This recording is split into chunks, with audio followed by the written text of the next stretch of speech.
Hello friends, I am Aprati. Welcome back to our channel plants space.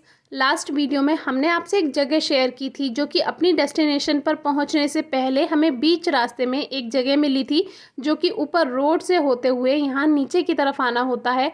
तो इसके बारे में हमने जानकारी भी आपसे कुछ शेयर की है, तो ज़रूर चेक कीजिएगा। अब आगे बढ़ते हैं। यहाँ से धूमाकोट 119 यानी 119 किलोमीटर और रतवा ढाब यहाँ से 39 यानी कि 39 किलोमीटर पर है। लेकिन हमें वहाँ नहीं जाना है, हमें कहीं और जाना है।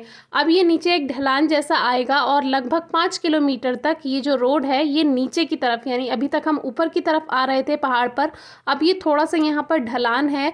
तो ये जहाँ हमें पहुँचना है ये वहाँ तक थोड़ा सा ढलान आएगा। पहाड़ों में ऐसा ही होता है। वैसे मोस्टली तो हम ऊपर की तरफ चढ़ाई करते हैं पहाड़ों पर, लेकिन कहीं कहीं पर ऐसा भी आ जाता है कि थोड़ा ढलान होता है। इसीलिए जब भी पहाड़ी क्षेत्र में जाएं तो ऐसे व्यक्ति के साथ जाएं जिसको पहाड़ी क्षेत्र में गाड़ी चलाना आता हो, क्योंकि काफ़ी मोड़ होते हैं, घुमाव होते हैं। तो एक्सपीरियंस्ड व्यक्ति के साथ ही आपको जाना चाहिए। लास्ट वीडियो में हमने आपको दिखाया था कि खेतों तक नाली के ज़रिए पहाड़ी क्षेत्रों में पानी पहुंचाया जाता है और जगह जगह जैविक अपनाएं, पर्यावरण बचाएं, इसके बोर्ड्स भी हमें देखने के लिए मिले, जो कि एक बहुत अच्छी पहल है। और हम भी अपने प्लांट्स स्पेस के ज़रिए आपसे कहते हैं कि ज़्यादा से ज़्यादा देसी खाद का यूज़ कीजिए। देखिए यहाँ पर जितने भी खेत हैं जगह जगह बीच में नालियाँ बनी हुई हैं जहाँ तक पानी को पहुँचाने में सुविधा होती है। और हमें जहाँ पर जाना है वो हमें सामने जाना है। तो हमें आना था सेंधी खाल, जो कि दुगड्डा से लगभग 12 से 13 किलोमीटर की दूरी पर है और धूमाकोट के रास्ते में ही पड़ता है। यहाँ पर पहुँचने पर हमें एक और बहुत अच्छी चीज़ दिखाई दी। वैसे मैंने पर्सनली ये चीज़ पहले कभी नहीं देखी थी, हो सकता है हर जगह पहाड़ी क्षेत्रों में ये होता हो। यहाँ पर छोटे छोटे रूम्स जैसे बने हुए हैं और यहाँ पर लोहा कूड़ा हेतु, प्लास्टिक कूड़ा हेतु, कांच कूड़ा हेतु, ये अलग अलग रूम छोटे छोटे बने हुए हैं। तो ये वाली जो पहल है ये मुझे पर्सनली बहुत अच्छी लगी। और यहाँ से जो धूमाकोट है वो 87 किलोमीटर्स पर है। मैं इस रोड पर पहले कभी नहीं आई हूँ, पापा आए हैं इस रोड पर। हमारा आना जो लास्ट वीडियो में हमने आपको दिखाया, जो लेफ्ट हैंड पर एक रोड कटी हुई है उस पर ज़्यादा जाना होता है। इधर कभी आना नहीं हुआ, फर्स्ट टाइम ही आना हुआ। तो प्लांट्स के साथ हम अपनी डेस्टिनेशन पर पहुंच गए हैं। ऐसा हो ही नहीं सकता कि हम कहीं जाएं और प्लांट्स ना लेके जाएं, खास तौर पर जो प्लांट्स लवर हैं उनके लिए। तो हम माता विंध्यवासिनी देवी के यहाँ पहुंच चुके हैं और माता रानी ने ही शायद हमें बुलाया है। तो सबसे पहले माता विंध्यवासिनी के दर्शन कर लेते हैं। और माता का रूप बहुत ही सुंदर लग रहा था और यहाँ पर प्रसाद की तैयारी चल रही थी।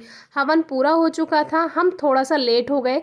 कितनी भी जल्दी करो, सुबह निकलते हुए लेट थोड़ा सा हो ही जाते हैं, लेकिन कोई बात नहीं, हम सही समय पर पहुँचे। उस समय कन्या पूजन की तैयारी चल रही थी। जैसे हवन के बाद कन्या पूजन किया जाता है, उनको भोग लगाया जाता है कन्याओं को, और फिर ये प्रसाद वितरण होता है। तो प्रसाद हमें सही समय पर मिल गया। हवन पूजन पूरा होने के बाद प्रसाद वितरण की तैयारी थी और कन्या पूजन हो रहा था।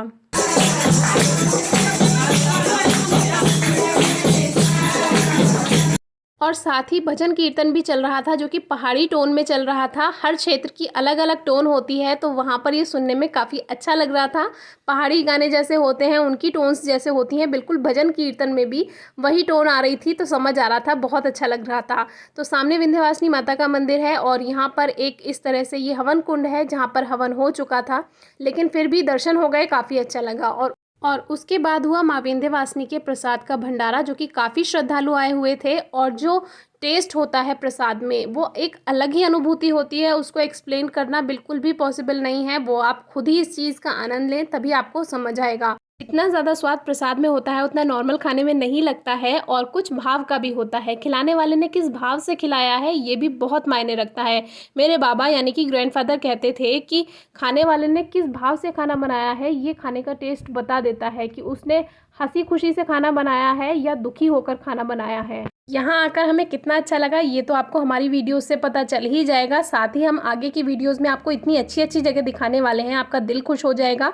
और आप सभी प्लांट्स स्पेस से जुड़े हुए हैं तो प्लांट्स लवर तो होंगे ही, और ऐसे ऐसे पौधे आपको दिखाएंगे जो आपने शायद पहले कभी नहीं देखे होंगे। तो हमारे साथ जुड़े रहिएगा। आज की वीडियो कैसी लगी बताइएगा। Thank you.